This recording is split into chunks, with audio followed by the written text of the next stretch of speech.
Assalamualaikum warahmatullahi wabarakatuh. Waalaikumsalam warahmatullahi wabarakatuh. Alhamdulillah wassalatu wassalamu ala Rasulillah Sayyidina Muhammad ibni Abdillah wa ala alihi wa sahbihi wa mawalah, amma ba'du. Alhamdulillah, pada siang hari ini kita kembali melanjutkan kajian rutin kitab Bulughul Maram, masih di dalam kitab Shalah, yaitu kitab tentang sholat. Bab yang kelima, babul hassi alal khusyu'i fis sholah, yaitu bab tentang anjuran atau dorongan khusyuk di dalam sholat. Hadis yang ke 193. Wa anhu, dan darinya. Artinya kalau ada kata wa anhu atau darinya, itu artinya apa? Wa anhu, dan darinya. Di awal hadis ini, dan darinya, maksudnya apa?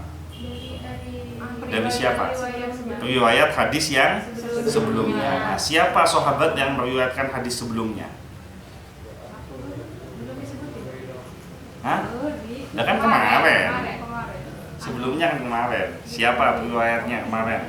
Sahabat yang meriwayatkan Anas bin Malik. Alhamdulillah, enggak. Tak tahu enggak kan? Kok apa enggak ke sahabatnya itu? Sahabat. Wa anhu, dan dari Anas bin Malik, qala, beliau berkata, kana qiramun. Ma makna qiram? Qaf qiram. Qiram. Kalau ini kan kaf kan, qiram kan. Kalau qiram apa artinya pakai kaf? Bobon? Pak. Kamu tahu artinya qiram? Gantengku ya. Udah tahu? Bobon dik nyama tak tahu nyaman apa? Iya tanya, Cong. Gantengku ya nanti. Umur berapa ini? 19. Jadi kamu dari lahir sampai umur 18 tahun kamu tidak tahu kenapa kamu dikasih nama Muhammad Husnul Qiram? Iya, Muhammad Husnul Qiram. Muhammad itu manusia terpuji, asal katanya dari Hammada. Husnul asal seakar kata dengan Hasan. Baik. Qiram seakar kata dengan Karim. Karim, kasih itu Rahman. Karim, hakim bijaksana. Karim, Karim pakai kaf, tidak ada yang tahu. Husnul Hasan, baik. Karim itu mulia. Jadi husnul qiram, baik dan mulia. Orang terpuji yang punya kebaikan dan kemuliaan, gitu loh. 18 tahun punya nama, tidak tahu artinya itu gimana? Atau jangan-jangan yang lain juga tidak tahu arti namanya. Kenapa kalau dikasih nama itu? Tanya ke bapaknya. Ke bapaknya, ke ibunya itu tanya, kenapa Pak, kenapa Bu saya dikasih nama ini? Karena kenapa? Di balik nama itu ada doa. Jadi supaya tahu harapan orang tua kamu dikasih nama itu untuk apa. Karena orang tua ngasih nama kan pasti punya harapan. Bukan alasan lagi, harapan.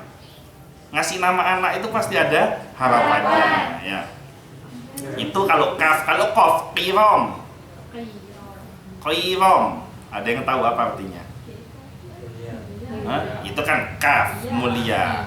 Kalau pakai qaf, qiram, apa artinya? Qiram itu nih. Bukan. Yang buat menutupi jendela.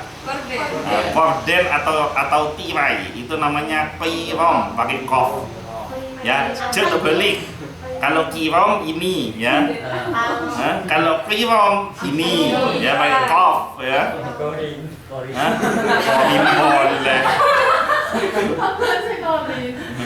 Qorin betul.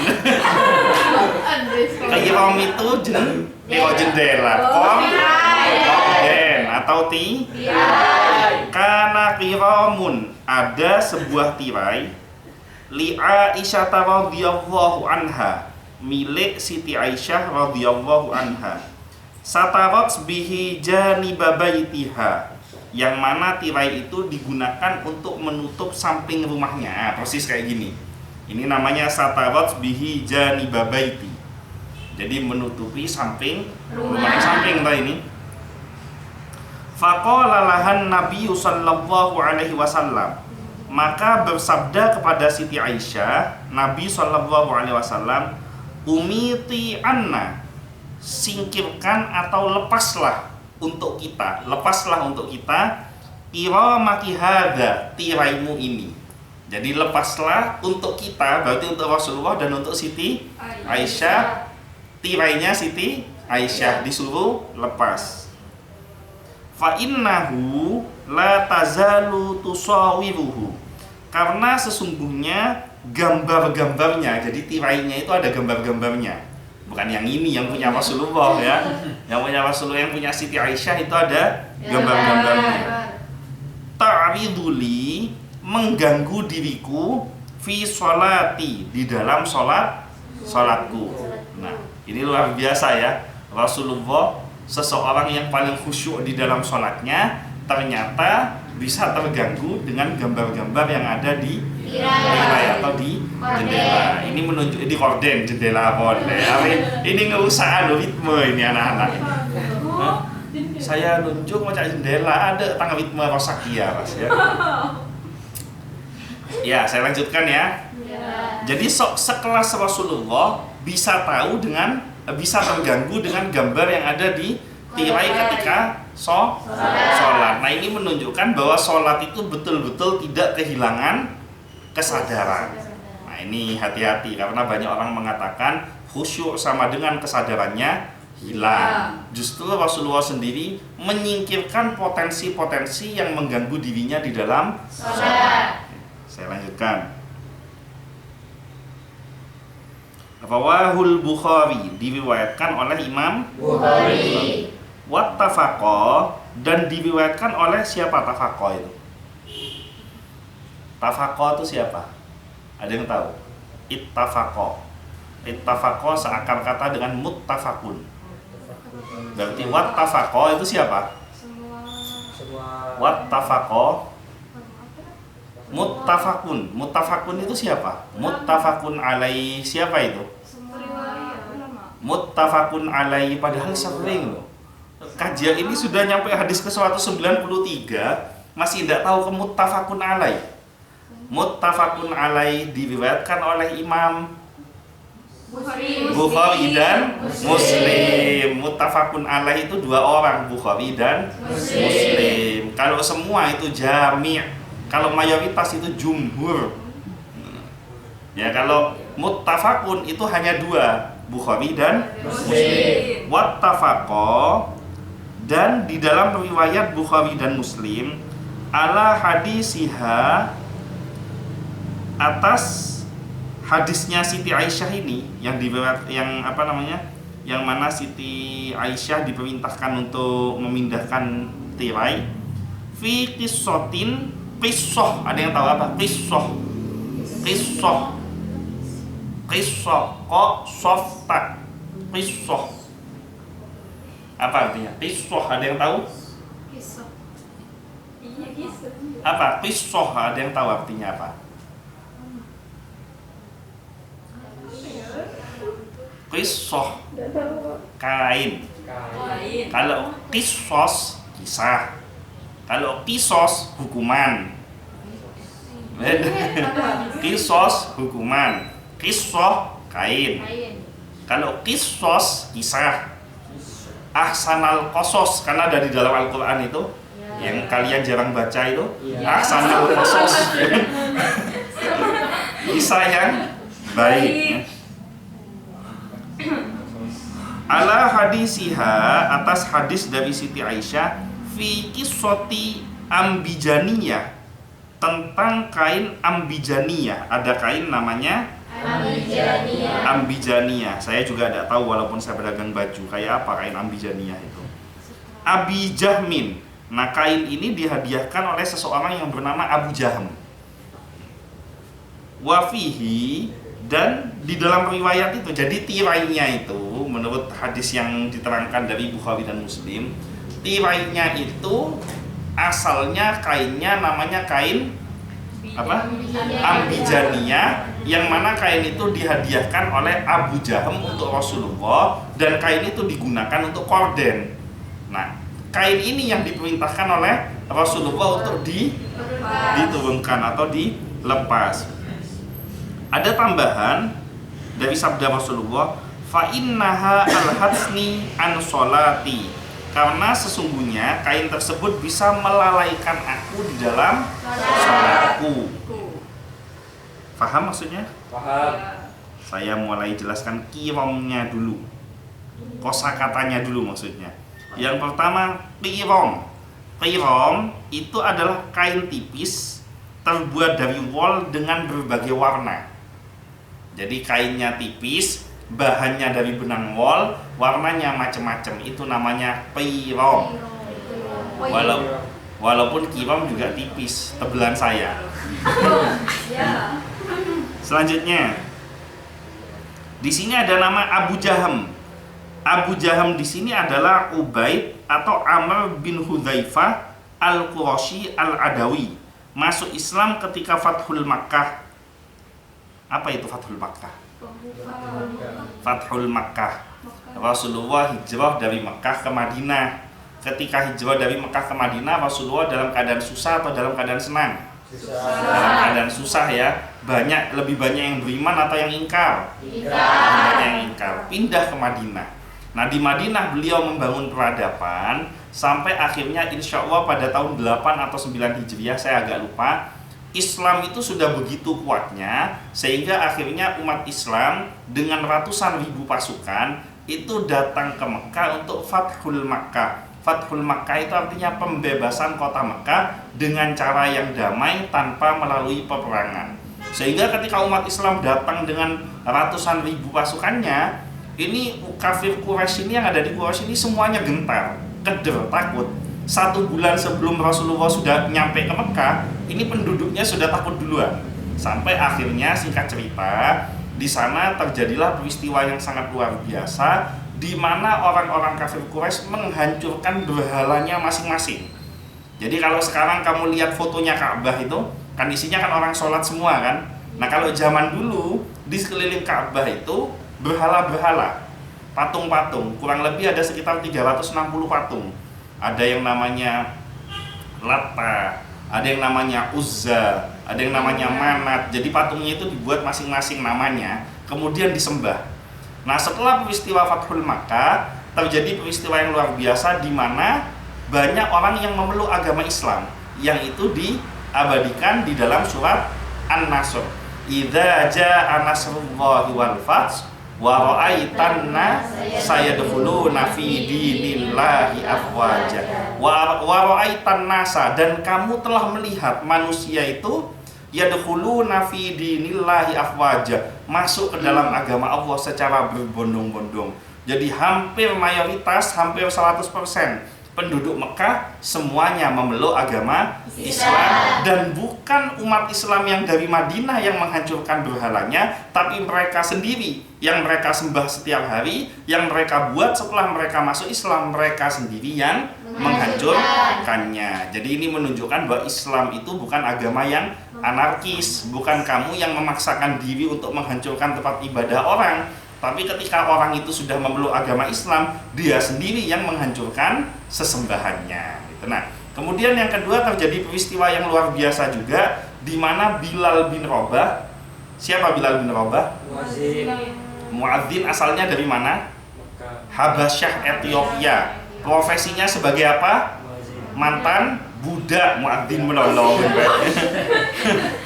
Mantan budak.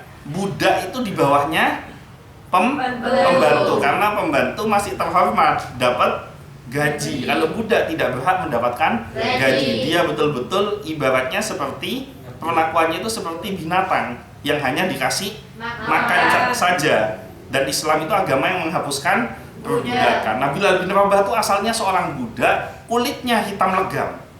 Dan itu secara ras dianggap ras yang paling rendah di kalangan kafir Quraisy pada waktu itu.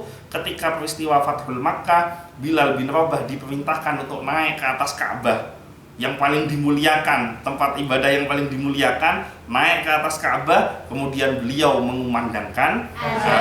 Ini menunjukkan bahwa kemuliaan seseorang bukan berasal dari profesinya, bukan berasal dari rasnya, bukan berasal dari suku bangsanya, bukan berasal dari keturunannya, tapi kemuliaan seseorang tergantung bagaimana nilai ketakwaannya kepada Allah. Ka'bah dibangun kembali sampai pada zamannya Ibnu Az-Zubair. Jadi Zubair bin Awam itu punya putra namanya Abdullah bin Zubair. Nah, Ka'bah ini dalam riwayat sudah berulang-ulang dilakukan pemugaran atau pembangunan kembali. Jadi Ka'bah yang kalian lihat sekarang itu tidak sama dengan Ka'bah yang ada pada zaman dahulu. Jadi itu berulang-ulang dibangun. Bahkan menurut sejarah Ka'bah itu dibangun sejak zaman Nabi Adam. Itu pertama kali dibangun Ka'bah, kemudian dijadikan sebagai tempat ibadah, tempat yang disucikan sejak zaman Nabi Ibrahim. Dan Nabi Ibrahim dan Nabi siapa? Ismail. Makanya kenapa di Ka'bah itu ada makom Ibrahim, ada hijir Ismail. Nah, Hajar Aswad itu yang ada di Ka'bah itu ada pada zaman Nabi Adam. Jadi Nabi Adam ini rindu dengan surga, karena kan aslinya penduduk surga. Jadi nenek moyang kita itu penduduk surga, rindu dengan surga. Akhirnya oleh Allah melalui malaikatnya diturunkan batu dari surga. Nah, batu ini asalnya putih berkilauan. Setiap Nabi Adam rindu dicium batu ini. Rindu sama surga, cium batunya. Rindu sama surga, cium batunya. Dan itu diteruskan oleh anak keturunannya hingga saat ini. Nah, karena anak keturunannya ini manusia yang macam-macam dengan berbagai macam dosa yang dilakukan, batu yang awalnya putih itu akhirnya berubah menjadi hitam karena ketempelan dosanya manusia. Makanya kenapa kalau dikasih nama Hajar Aswad. Hajar itu artinya batu, Aswad itu artinya hitam. Nah, mencium Hajar Aswad itu disunahkan oleh Nabi, karena Nabi sendiri suka mencium Hajar Aswad. Dan seorang wanita yang suka cium tangan suaminya, pulang salim, cium tangan suami, itu pahalanya sama seperti mencium Hajar Aswad. Apapun laki napas tepak jeleng bisa menghayati itu. Dan Hajar beto Aswad jeleng, ya kan, nyium beto jeleng. Hajar Aswad. Baru dengar sekarang kan? Iya, baru dengar sekarang. Makanya ngaji.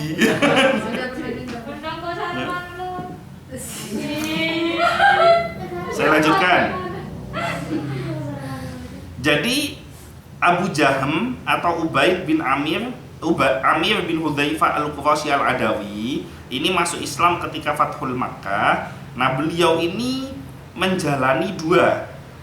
mengalami dua pemugaran Ka'bah, yaitu pada masa jahiliyah dulu, kemudian pada masa Abdullah bin Zubair membangun Ka'bah. Jadi berarti beliau orang yang panjang umur, sahabat yang panjang umur. Ia termasuk pemuka Quraisy dan yang jadi rujukan dalam ilmu nasab. Ada yang tahu nasab itu apa? Nasab.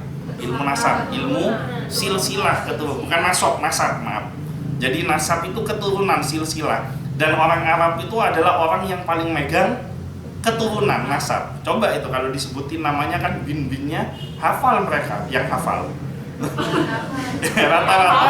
Rata-rata para habaib itu dia hafal namanya sampai bersambung kepada Rasulullah, itu dia hafal rata-rata. Kayak Habib Syekh bin Abdul Qadir bin Abdul Rahman Asegaf. Kok aku hafal Gunurwa. Selanjutnya tanya Habib Syekh sendiri. Tapi intinya beliau hafal sampai ke Rasulullah. Nah, itu ada ahlinya, ada ahli nasab. Ia meninggal dunia pada akhir Khilafah Ibnu Az-Zubair atau Abdullah bin Zubair. Selanjutnya, kain ambijaniyah. Nah, ini dijelasin. Tadi saya kan tidak tahu kain ambijaniyah itu apa. Kain ambijaniyah adalah kain tebal yang tidak ada garis-garisnya. Jadi kurang lebih kayak selimutnya Kintakun itulah. Kain tebal yang tidak ada garis-garisnya, ya. Nabi Shallallahu Alaihi Wasallam meminta kain ambijaniyah sebagai ganti dari kain yang dikembalikan oleh beliau.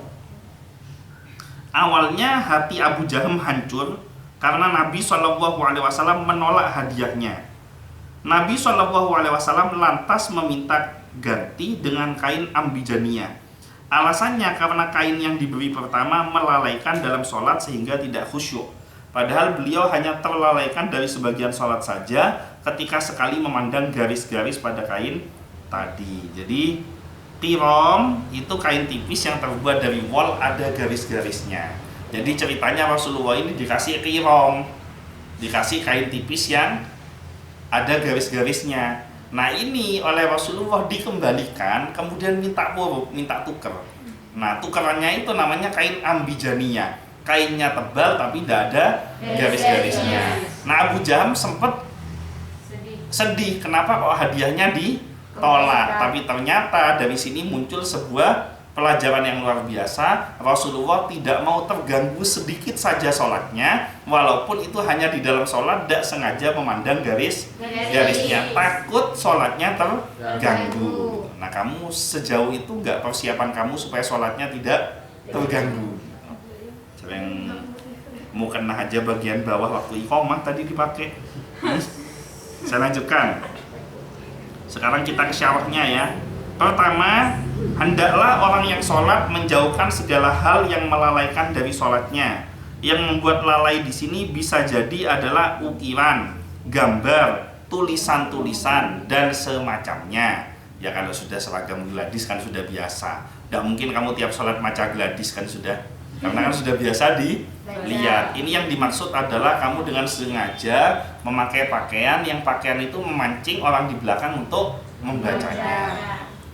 Yang kedua, sholat dituntut untuk khusyuk dengan menghadirkan hati dan menenangkan badan, lalu benar-benar menghadap Allah.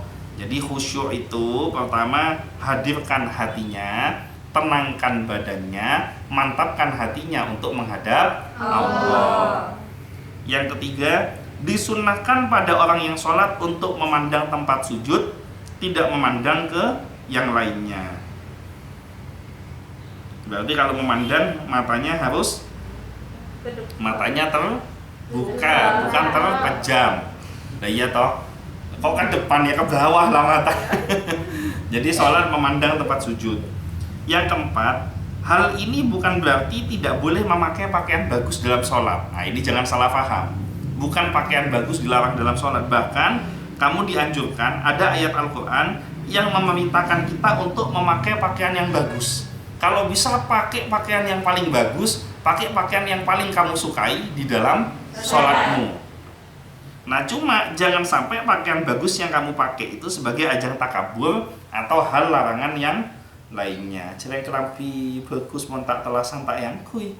Waktunya telasan baru dipakai. Gitu. Sudah gitu pamer ya tang kelambi anyar larangan gitu. Akhirnya nilai sholatnya berkurang karena dia sombong dengan apa yang dia pakai. Jadi pakai baju bagus itu bukan untuk dilihat orang, tapi pakai baju yang bagus itu dengan tujuan supaya dipandang indah oleh Allah. Karena Allah itu innallaha jamilun, ya betul dia. Sesungguhnya Allah itu maha indah, yuhibbul jamal, mencintai keindahan. Jadi sholat itu yang indah, yang bagus, pakaiannya persiapkan yang baik gitu.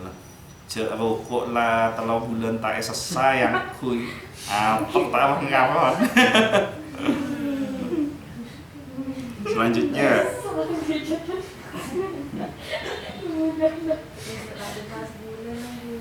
yang baiknya dihindari di arah kiblat, dengerin, yang baiknya dihindari di arah kiblat adalah tulisan-tulisan seperti ayat Al-Quran. Kamu coba lihat di masjid-masjid, tidak ada ayat-ayat Al-Quran yang dipajang di depan, kecuali ada beberapa masjid yang di depannya itu ada bacaan Al-Quran, kayak surat Al-A'la sama surat Al-Ghoshiyah. Itu tujuannya untuk apa? Supaya imam yang tidak hafal Al-A'la sama Al-Ghoshiyah, nah waktunya sholat Jumat kan sunnahnya kan baca Sabbihisma Rabbikal A'la rakaat pertama, rakaat kedua sunnahnya baca Hal Ataka hadisul ghasyiyah supaya bisa baca waktu sholatnya. Tapi sebagian ulama mengatakan ini makruh, nggak boleh meletakkan ayat-ayat suci Al-Quran di hadapan orang yang sedang sholat karena bisa mengacaukan bacaan sholatnya. Pas ada potensi dia dari melihat tempat sujud, dia jadi dangak, jadi mengangkat kepalanya memandang tulisan Al-Quran. Yang baiknya dihindari dari arah kiblat adalah tulisan-tulisan seperti ayat Al-Quran, hiasan, jam dinding, dan gambar-gambar lainnya yang bisa melalaikan dari sholat. Karena arah kiblat adalah arah kita menghadap. Taosa bejem orang bicara di lantai satu aja dikit-dikit lirik ke jam dinding, apalagi waktunya sholat. Lakon setong, apa aja padahal. Pas bilang lakon setong, mace abita. Selanjutnya, baiknya tidak memajang gambar manusia atau hewan pada dinding atau pintu karena ini tasyabbuh, menyerupai kelakuan penyembah berhala. Hal ini seperti pernah terjadi pada kaum Nuh, kaum Nabi Nuh, kaum Yahudi dan kaum Nasrani. Pertanyaannya sekarang, bagaimana memajang gambar orang-orang yang soleh? Para kiai, para habaib, itu gimana? Kalau dipajang di rumah dengan tujuan dengan memandang wajahnya orang yang soleh, itu kita berharap ketularan karomah dan barokah solehnya itu tidak masalah. Tapi kalau fotonya orang yang soleh itu kamu pajang di tempat kamu sholat dan dipajang di arah kiblat, itu seolah-olah kamu melakukan penyembahan kepada foto tersebut. Itu tidak boleh, ya. Jadi majang fotonya orang soleh itu bagus.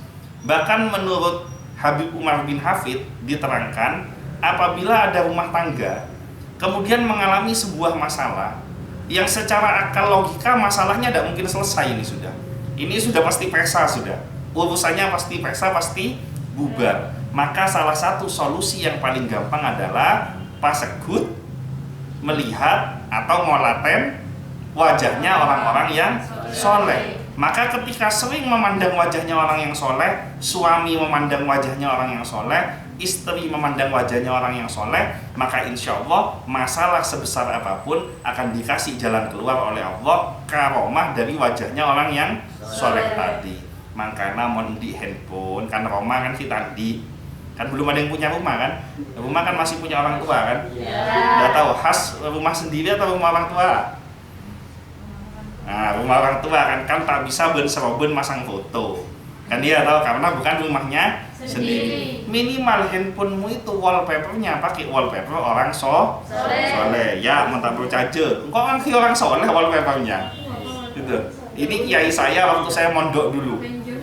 Beli Avengers ya. Karena coba abas wallpapernya kayak apa itu semua. Ya, pasang.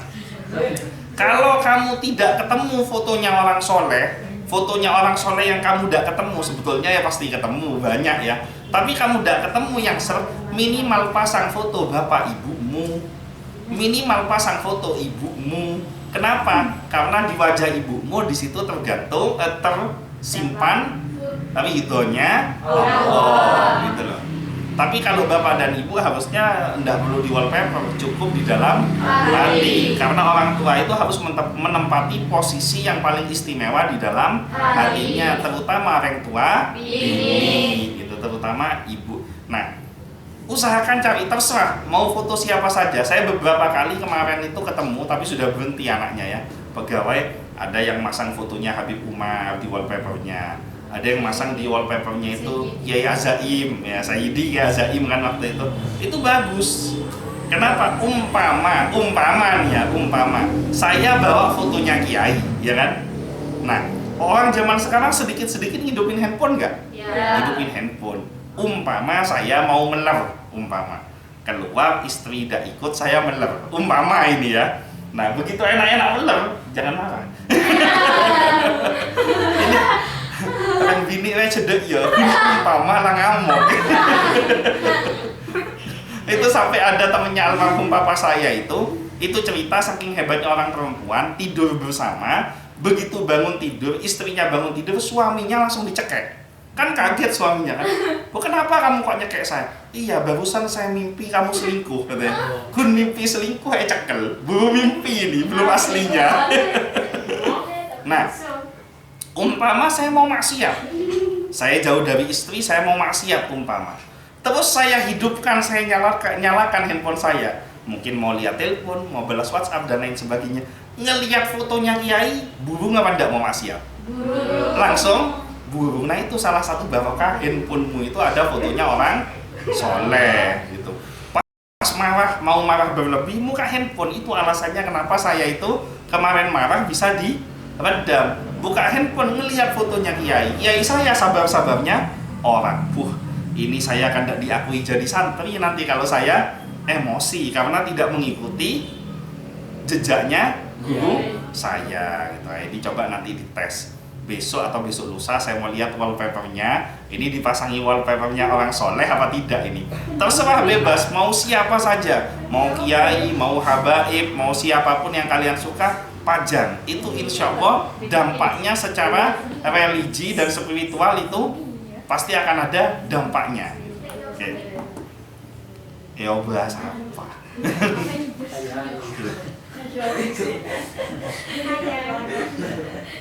Ada pertanyaan?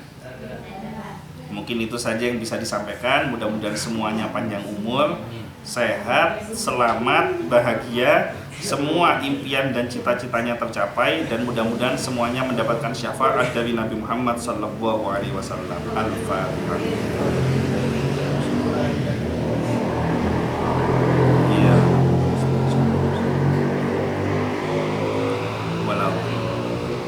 Sekian dari saya, kurang lebihnya mohon maaf.